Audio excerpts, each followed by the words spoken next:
All right, just what's the point of this again? Because that's what they're doing on TikTok. That's where we gotta be. Okay. We gotta be more current. All right, just be, yeah.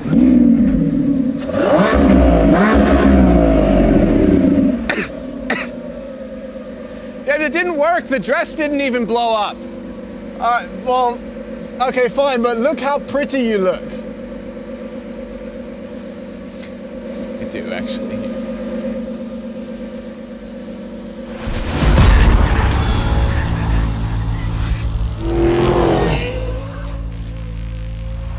You're watching Throttle House. I'm Thomas. And I'm James. And a lot of you might not know this, but this is Ontario. Yeah, we've been hiding it by finding the one nice road for our reviews that has a hill, but most of it is this. It's drab, it's dull, and it's very flat. Yeah. So apparently, we've been told if you're a rich person, what you're supposed to do is take your $1 million supercar and leave all of this behind and head north into Muskoka. Which is essentially a safe haven for all of those people that reward their employees at the end of the year with a slice of pizza and a crisp high five. Last time we had the Revuelto on Throttle House, it was on the track only at the official press launch, and it was just Thomas, because I had just had a baby, which YouTube themselves congratulated me for. Thanks, YouTube. But this time, we have it locally, and for longer, so we're gonna go further. We're gonna drive 500 miles, and not a single mile more, because the loan says if we do 1,000 miles, they'll be knocking down our door. Please don't hurt me, you're not Ferrari, you're not Ferrari. Okay, but yes, we have the $1 million naturally aspirated 1,001 horsepower V12 Lamborghini Aventador successor, some open roads, and some multicolored maple trees. And this time, no newborn keeping James at home, or my face in a sock. In theory, this is the dream, and in tandem with Pelote Driving Shoes, who have kindly partnered with us for this video, and whose shoes we continue to obsessively wear, it's time for another mini Throttle House adventure.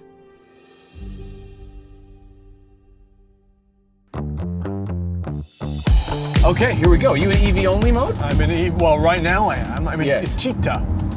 Oh, I see. That's right. the name. What are you doing? Put my axle lift down. Axle lift So if I down. floor it, it stays in EV. Okay, so I have to physically switch it over. You have to physically switch it. To Strada. And then the engine will just turn on. What? I totally forgot. It's been a while since I've been in one of these. First gear. Whoa! Okay. So, yeah. The EV though immediately gives it that, like, just that right there. Yeah. Right? You're not waiting for any torque to build in the engine. It's really nice. But so there's lots of different modes you can be in. So now I'm in Strada. Yeah. But I have it in hybrid. Yes. I can choose between hybrid or recharge, which prioritizes the engine. Or if I go into sport or Corsa, I have another option on the hybrid toggle here, Yeah. which is performance. So it prioritizes everything in terms of performance. And then I have these two toggles down here. I've got this one here for axle lift. This one I can turn to change the suspension on a whim. And this one is the spoiler. Okay, so there's a name for all of that. It's too complicated.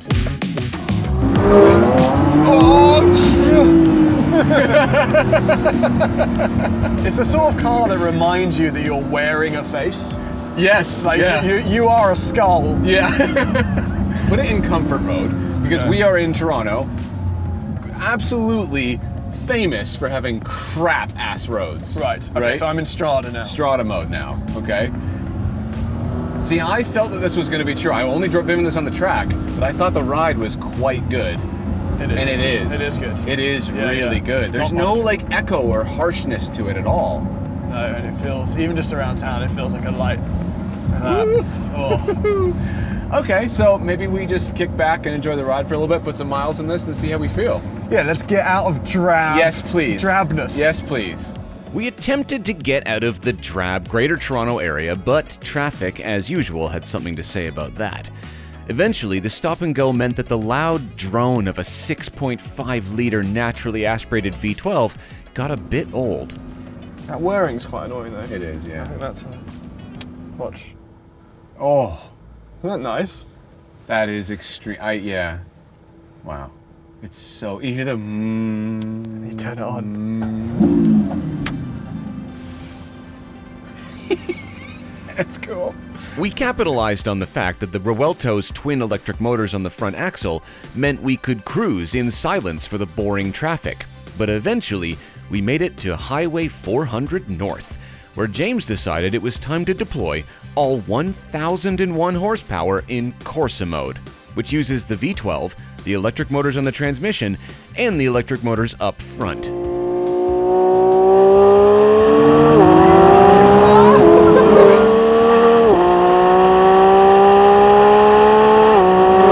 But then, for some reason, we were stuck in Corsa mode.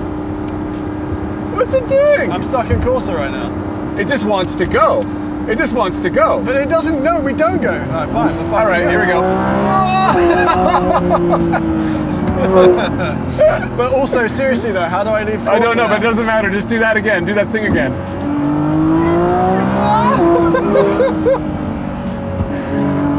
Oh! Sharp. It feels so flat. It feels like a barracuda. Yeah. But how do I leave Corsa though? Who cares? Just do more of that. But I want to calm down.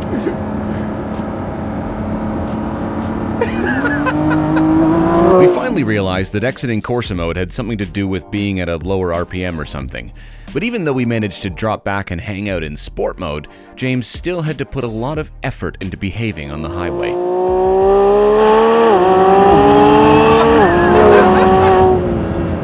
Good thing everyone else is going 80. Yeah, so that means we go right to the speed limit and no further. Yeah. James, we're being passed by like Nissan Rogues and stuff. I know. But yeah, I've got this set at 130 on the adaptive cruise. I don't think our speedo is correct. It's definitely not. Hold on a second, I'm just gonna check Waze. Which is weird in a new car. It's a new car. This is the stock tire size. Everything is... Hold on a second. We are... Oh yeah, no, that's off by about 14 kilometers an hour. Right. Hey. But I don't... Why? It's Lambo speed. Like right now, cruising, we said that the last V12 Lambo we were in together was the Ultimate. Yes. Aventador, and we said it was like heavy metal music. You have to be in the mood for it. Yes, this is not that. No, this is cruising nicely. Really slick on the road, and like the road noise is not any worse than a 911 or anything. I think that's the engine you're hearing. If I put it into Cheetah. Oh, that's so nice. With the realization that 500 miles in a V12 Lamborghini didn't need to be miserable, we continued north, optimistic and excited. Nothing could bring us down. Cue the perfectly timed ominous storm clouds up ahead. Yeah, it rained. And it rained hard. It's raining. It's raining. All-wheel drive, and we're the colour of the football that they make footballs when it rains at football. We'll cut that out of the video. And you see, back in the day, a rainy highway in a V12 Lamborghini would be a white-knuckle experience, but the all-wheel drive and modern tech of the Revuelto meant it kind of felt like we were just in an Audi RS7. And anyway, the rain didn't last long, and soon we arrived at our lunch destination, the legendary Weber's. Famous for charbroiled burgers, milkshakes, and keeping pilgrims to cottage country fed for decades. And that day, the burger gods did shine upon us, because as we arrived, the sky cleared and the sun came out to bless our beef. Scrumptious, smoking, cooking, cheesy, grilly, meaty things, with ketchup and mustard and pickles and all the fixings, unless you accidentally grab your cameraman's burger order instead of yours. Am I filming you eating my burger right now, James? Yeah, sorry, Dan. It was delicious, though. Naturally, we overate, so it was time then to immediately take the supercar onto a windy, bendy, curvy, up and down country road. And yes, there were trees and colors, and even some wildlife. Turkeys. And we considered ourselves to be proud disturbers of the peace.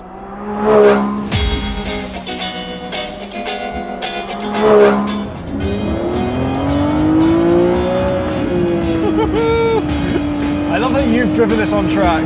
Yeah. And then I commuted you in the city and the highway to the first bit of nice road. And I am very thankful for that, yes. Yeah. Here we Anything to go. facilitate you. I'm in sport mode right now, Yes. which limits the horsepower. I wouldn't say it limits the horsepower. It doesn't give you full unlock of the 1001. You've got 895 horsepower at your disposal between the electric motors and the engine. Oh, gee. Wet leaves, wet leaves. Yeah. You've got all-wheel drive, but those tires are pretty, they get pretty slippy. This is just, this is not that light of a car. No, it's like 4,000 pounds. It does not feel 4,000 pounds, and I remember that from the racetrack.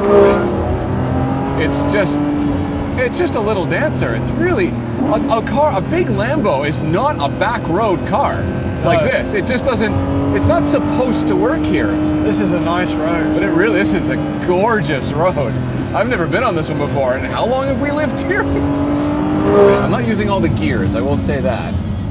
Oh, well, you got the 8-speed dual clutch, which makes it more livable in traffic, but yeah, out here, how does it feel? It's fast. That's a good sound. I feel like that's not PDK fast though. Oh, no, it's not PDK fast, but you know what? It's a lot faster than the single clutch in the Aventador. Yeah, well, every time Quite you a lot shift in that, faster. you do this, you know. Yeah. You bow to your Lambo gods. Well, if you put this into Corsa mode, which I have done on the racetrack, Corsa track makes sense, it does give you a little bit of a kick.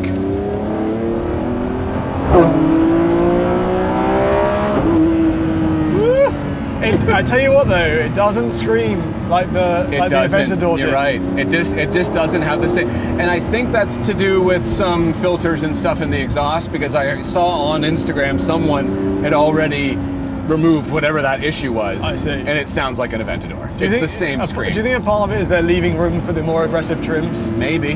Right, like if they come out with an SVJ of this, it should be crazier. Yeah, this sounds like, it's not digital, but it sounds like a digital version of the Aventador from in here. But outside, it still sounds pretty good. So I remember this from driving on the track. The weight transfer is very nicely communicated. Like, the steering is pretty outy, right? Yeah. But It's light. it's very, very light. But it makes the car feel light. Exactly. It's stiff. That front end turns in like a Lamborghini, which is to say, very like all-wheel drive-ish in the way that it does stuff. It's just nice. It's just really, really confidence-inspiring. But at the same time, you put your foot down and you get a little bit of like dicey wheel slip from the back, just to remind you that you've got a lot of horsepower. Most of it is going to the rear wheels. We covered miles and miles on Ontario's beautiful back roads and kept slicing north through cottage country until we finally made it to our destination, Port Carling, a haven for folks who own the fanciest schmanciest cottages in Muskoka cottage country. David Beckham, Tom Hanks, Kate Hudson, Justin Bieber, Steven Spielberg all have or have had cottages up here. And in the summer, these docks are filled with ridiculously expensive boats and fancy cars parked at the restaurants. And now, we were here to show them all up with a bright green Revuelto. If you don't account for the fact that it's a bit late in the season in the middle of the week and there was almost no one there. You really should drive that on a back road. I will. Okay, now some words have been said about the way that this car looks. And shit. Oh God. James, listen. I let you drive cars. This for like is you. When would I have done that? That's clearly a highway piece of damage, is what that is. It's like a whole thing. That's it. That's two separate pieces. You got your whole finger in there. That's this piece, which is connected to. Oh my God! That'll be real cheap to fix. No, we'll do.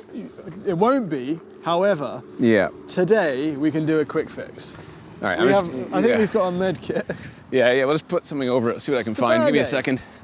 Just a Get band-aid. the med kit here. That's all it needs. James Oh, I can't believe that's bought the med happened. kit. This is your idea of, I said get gauze and bandages and tape, and that's what you put in the med kit. It's coming up to the holidays. When I picked this up, I was James, like, let it go. I was like, no. Oh my god. Oh, that's perfect. Oh, that looks like one of those police recorded there was damage here things. Okay, anyway. Both, as long as they're both Elsa and It is in the other one. Anna are represented. I don't actually know their names, I'll be honest with you. Some words have been said about the way this car looked. That's what I was talking about before I got distracted by the hole that you made in the front of the Lamborghini. People have said that this doesn't look crazy enough. And I just want everyone to cast their attention to the Aventador when it first came out. We're all used to looking at the SVJ. When you SVJ this thing, it'll be insane. But the Aventador was wild when it came out because nothing looked like it. Now that we've got used to it, like this. I agree, this will get nuts. And I've actually seen renderings of SVJ versions, which are not real. Yeah. But they give you an idea of how nuts it could look. Like, the fact that it still does that. No, I know. I'm just gonna put the... It looks so, and the fact that you can see the engine, there's no glass over it. We were watching the rain fall into it and sizzle. It was so But you're cool. paying so much for the privilege. So the color of this is Verde Scandal. Yeah, Not my sort of color. yeah. I think it's a bit too highlightery, a bit too... Yeah, well, it's a Lamborghini. It is supposed to be visually loud. Right. So this is what is a highlighter for? What does a highlighter do? it's so you can see it. Yes, it draws your attention to the word. I know. I'm just saying, And the that whole purpose of this that car. is something used by the garbage trucks of Toronto, because this morning Oh, yeah. when we were about to set off, I got a quick photo of it looking the Just- identical color to the garbage As trucks. I was going on so about it's how good the garbage color truck is. yellow. It is garbage truck yellow. Or green. Yellow, green. Yeah. There's lots of carbon, but I can't get over the hole. That's Can't get over the hole. really bad. I told them when I picked this up, I was like, is there anything we should know about dents, scratches? I asked this one every time we pick up a car, and they were like, it's actually perfect and brand new. And I was like, okay, well, just so you know, things can happen. Okay. Listen to how expensive this is. Listen to how expensive this is. Okay, so we're starting at $700,000. Oh! The paint, which I said is Verde Scandal, is $16,600. There's a parking pack. I'm just going to point out some fun ones. Yeah. Parking pack, $4,200. Oh, okay. The brake calipers being the same color, $3,400. Wait, you have to pay to make them the same color as the car? Yep. The matte black wheels, $7,100. I don't know why I'm surprised. The lower exterior carbon package, shiny, Yeah. $28,500. See, thankfully we didn't hit the 28,500. We didn't hit the carbon fiber. We My didn't. God.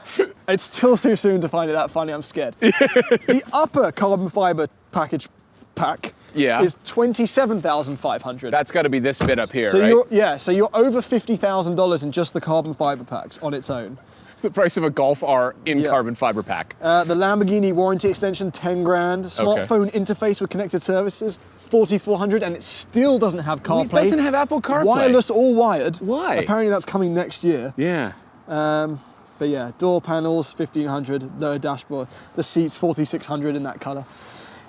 It's a lot of money. $850,000. But it is a $1 million experience. First of all, it is extremely fast. Do you agree? Yes. Extraordinarily fast. I drove this on a racetrack and it made me cry a little bit. It was terrifyingly quick and I loved it. And then you can put it in EV mode and just putter around here. But, I mean, practicality isn't really there. That's something. It's not nothing. It's something. Yeah. And even though it's a plug-in hybrid, you never have to plug it in because you can charge it with the engine. Lamborghini bag. That's still got a cover in it. Yeah. Is this for Lamborghini sunglasses? No, those are just Oakley someone left in the car. Which, Oh. up until that hole, was the worst crime committed in this vehicle. I agree with you. It looks nuts. It looks absolutely wild, and I think it completely accomplishes the task of being a Lamborghini to the degree as yet unseen by Lamborghinis. Because before, in the Aventador, do you remember, it's kind of, you're doing this the whole Yes, time you're yeah, driving it gives you a It's headache. just, it gives you a headache. You have to be ready for it. You can completely isolate yourself in this car. The ride is incredible. But that's all, from the driver's seat, that's all I've experienced. It feels Audi. It does the Yeah. it does the R8 thing. It's Yeah. much more palatable to live with. It's easier to get in and out of. Yeah. Maybe I'm not as jazzed because I haven't ripped it yet. Okay, we'll give you a little go on the way home then. Should we get some food and then head off? You hungry again already? It's been a few hours. That's all it takes. I've lost my appetite after that. Nothing can fill that hole the same way it can't fill the hole in my heart. In fact, there's no exit wound, which means somewhere in this panel is the whatever did culprit, it. yeah. It has to be a 50 caliber. It's clearly a 50 cal. 50 caliber. That's what, yeah. Always flying around Canada. Just a shotgun slug. Okay, food and then some back roads on the way home. Yeah. Okay. Feeling guilty for now only having 99% of a Revuelto, and because we realised we were losing light, we planted ourselves among the beautiful pork carling surroundings, self-punished with some quick beef jerky instead of a nice restaurant, and now with the surface fully dry, it was my turn, finally, to stretch the car's legs on the back roads. Launch Be careful with the rear spinning up. Thrust mode possible. Get ready. Oh my god. Whoa. Okay. Oh god. Oh, easy. Okay, that's quick. Oh, okay. Listen, it's not as insane as the Aventador. It's not as insane. But it's still really insane. Yes. Again, the Aventador felt stupid. Stupid, just absolutely stupid. There you go, you're finally getting a chance to enjoy it. What do you think? I think it's fast. It is really quick. I think it feels nimble. I wouldn't mind a little bit more confidence in the steering, but the ride feels good, even in Corsa mode. Oh, I will say, apart from the speed, so much power. I don't get that much more enjoyment out of this than the Huracan Evo. No, fair enough. It's quicker, for sure. Yeah. But I want sensation of speed more than I want speed. So, yes. To be fair, that is pretty That's good. pretty freaking rapid. Yeah, it's good. What are you talking about? It's good, but I really do enjoy the V10s. But if you just want a monster,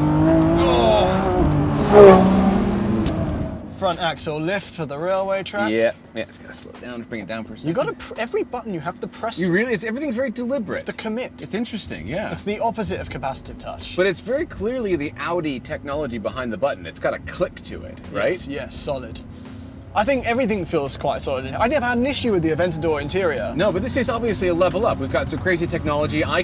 You can choose what I see on this thing over here. So right now, I'm seeing my 7 kilometers of EV only range left. Give me something more exciting. Give me the G meter. G meter. Throw that over there. Then it'll be better at it. Be better. I don't think it's a throw. You suck. You can't. You told me to throw it. No, you messed it up as well. Boom. G meter. That's what I'm talking about. I don't think you can say boom after 4 attempts. Fair enough. That could be better. That could be that. Yeah. But it's not. I think we can all agree it was a nice idea. It was a nice idea. Yeah. It's more spacious in here. It is. Harrison, our sound engineer, who's 6'6", famously could not fit in the Aventador. Famously. He can fit in here He can just fit. Whoa, okay. Easy on the wrist. I think. Oh god, this car's scary. The dual clutch gives you that much more confidence versus the single clutch. I'm glad, yeah. The shifts are smoother. It doesn't upset the car. It still upsets the car. It doesn't upset it as much. Yeah. In Corsa, that gives you a nice kick on the shift. I'm envious. I guess I got to drive this on the racetrack. You get the dry back road. I couldn't push this like you're pushing it now. Yeah, that was foot to the floor. Yeah, Yeah, 1,001 I know, horsepower. I was here. Yeah. 1,001 horsepower. Yeah, no, I know, I was there. Yeah. Okay, so I'm trying to switch it to performance. This is what I don't understand. Before, when we were on the highway, I wouldn't let me leave Corsa. And now, when I'm switching hybrid to the performance mode, it's not letting me do it, and it's bouncing me back. And it doesn't say why. I don't understand any of this. I honestly I haven't been able to figure out any of this. But that makes me wonder, maybe the Aventador SVJ, that was the last thing we drove, or the Ultimate, succeeded in being a supercar more. It was just like, here I am, I'm insane. It is, but at the same time, I don't think we've got any less insanity overall in terms of raw performance, but we have the ability that, I don't know if you've noticed, but we're on like a tank and a half of gas, hundreds of miles in, and I'm not tired. Fair. The level of fatigue is low. It is low. It's like this is a really refined experience. Yes. And I know that maybe Lamborghini should be a little bit silly and uncomfortable, but you know, it's nice to have driven all the way up into Muskoka and be unscathed. The car is. She's not so unscathed. The car is scathed. Unfortunately, it has been scathed. It's been scathed. Yeah. Scathed? Scathed. I don't think that's. I think it only goes in the negative way. Scathed. But yeah, I think as a vehicle, remember the goal of today was to figure out if you were a rich person and you lived in ugly, gross Toronto and you wanted to escape to the beautiful Muskokas, Yes. and you wanted to take your supercar, I think this, more than any other Lambo in history, succeeds in doing that. But do you agree? No. See, that's where I think we differ. Interesting. We've spent the whole day being scared, not of the car, but of damaging the car. Railway tracks, potholes, sudden dips. But that's the true with any Lamborghini in history. No, Throttle. Okay, fine, the Throttle. There you go. That's the perfect Muskoka And then there's the supercar. Dakar from 9/11. Yeah, the 9/11 And then Dakar they're is- talking about the Mustang Raptor. Yeah. There is a rise in realizing that the world we live in is pockmarked. It's Yes. not perfectly It's smooth. not a smooth racetrack. So perhaps it makes sense to lift the cars a bit, lose a little bit of cornering performance, still get all the noise, but maybe not have to worry about putting dime-sized holes in your $28,000 bumper. No, it wasn't actually. We didn't hit the car. Oh, right, good. Didn't Yeah, hit I'm the car. sure it'll be real cheap. No, I think this car is excellent. I think it's more livable. I still, however, think that McLaren has it on steering, Porsche has it on transmission. Yeah. But it's always done the drama thing better. But then I don't know. I don't know. I think I need the next 150 miles and some time to think, and then we'll do a conclusion. Let's make those miles interesting.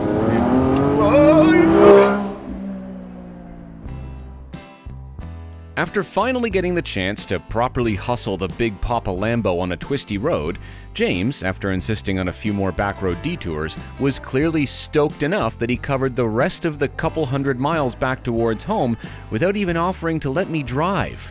Rude. But at least, as the sun started to go down on a pretty great day trip, we had lots of time to try to figure out if the Revuelto is the V12 flagship that Lamborghini's history deserves.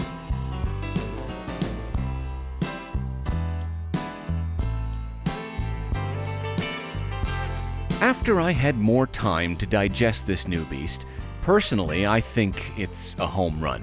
It's the biggest, baddest, greenest supercar out there right now, and even though I'm usually a fan of not overcomplicating things, I think the Revuelto is an excellent application of modern tech mixed with old school performance. After all, even though it doesn't quite sound as wild as the Aventador, this is still fundamentally a low, wide, fast as hell mid-engine supercar with a naturally aspirated V12. In some significant ways, it does move the game forward from the Aventador. It feels like a new car. The dual-clutch transmission, for example, smoother, but still maintains the clickety-clack gear change sounds at low speeds that gave the Aventador its character. The hybrid stuff, though, which I've loved the execution of in things like the 296 Ferrari or the McLaren Artura when it worked, feels ever so slightly more complicated here. And it's all personal preference, but I'm not sure, apart from things like cabin space and comfort, that I ever needed the Aventador to be less intense or heavier. It's not a daily driver. That's what the Huracan is for. But then we keep measuring the Revuelto against the latest trim Aventadors, so maybe that's not fair? The moment I consider that this is the first iteration, well, then it's already starting from a more comfortable and faster place. So screw it, I'm in. Also, look at it. That's $1 million supercar, garbage truck colored or not. For sure, bud. And of course, a huge thanks to Pelote for supporting this adventure. As we mentioned, we've been wearing their shoes non-stop. They now have new styles and colors of shoes and apparel that now ship to over 50 countries. So check them out using the link in the description. Thanks for watching.